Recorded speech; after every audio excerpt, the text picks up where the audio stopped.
നൊയമ്പ് വീടിയത് ഇന്നലെയല്ലേ? നമുക്ക് എങ്ങോട്ടെങ്കിലും ഒന്ന് പോയാലോ? നിന്റെ അനുജത്തിയുടെ വീട്ടിൽ തന്നെ പോവാം. അവിടെ നോമ്പ് വീടിയതിന്റെ ബാക്കി കറികളൊക്കെ കാണും. പൂരാ തട്ടാം. അതിന് ഇന്നലത്തേതിന്റെ ബാക്കി കറികളൊക്കെ ഇവിടെ ഇരിപ്പുണ്ടല്ലോ. അതവിടെ ഇരിക്കട്ടെടി, പിന്നീടാന്നേലും നമുക്കത് തട്ടാവല്ലോ. ഒരു കണക്കിന് അതും ഒരു ബുദ്ധിയാ. 2 ദിവസമെങ്കിലും അവിടെ താമസിക്കണം. അവരൊക്കെ നോമ്പ് വീടുക എന്ന് പറഞ്ഞ എന്നാ? നമ്മളെപ്പോലെ താറാവും കോഴിയൊന്നും അല്ല, 7 കോഴ്സ് ഡിന്നറാ. ബോബാ, മോളി, ഒരുങ്ങിക്കോ, നമുക്ക് ഉടനെ പുറപ്പെടണം. എടാ, പോയി ടാക്സി വിളിച്ചോണ്ട് വാ, കാറെ തന്നെ പോയി കളയാം.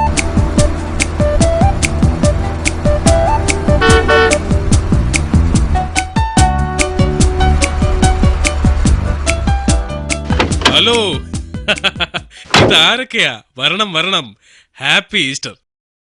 ചേച്ചി ഇങ്ങോട്ട് കണ്ടേച്ച് ഒത്തിരി നാളായല്ലോ, ഇപ്പോഴെങ്കിലും ഒന്ന് വരാൻ തോന്നിയല്ലോ. അതെങ്ങനാടി, വരാൻ എവിടാ സമയം? പിള്ളേരുടെ പപ്പായ്ക്ക് കേസോട് കേസ് തന്നെ, ഒന്ന് തിരിയാൻ കൂടി നേരമില്ല.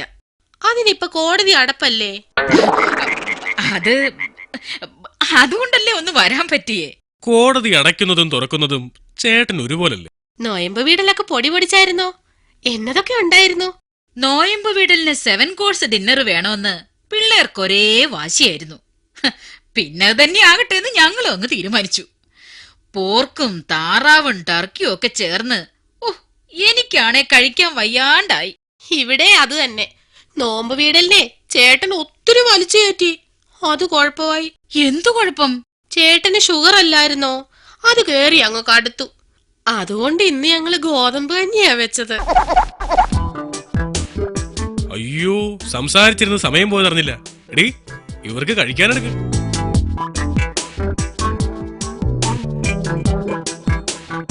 കഴിക്ക്.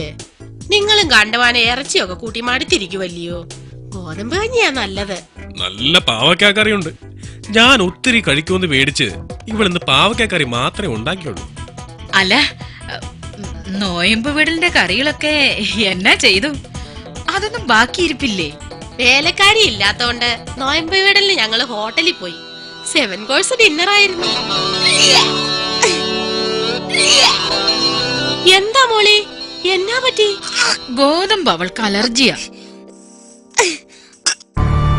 വീട്ടിലാണെ ഇറച്ചി മീനും ചട്ടി നിറയെ ബാക്കിയിരിപ്പുണ്ട്.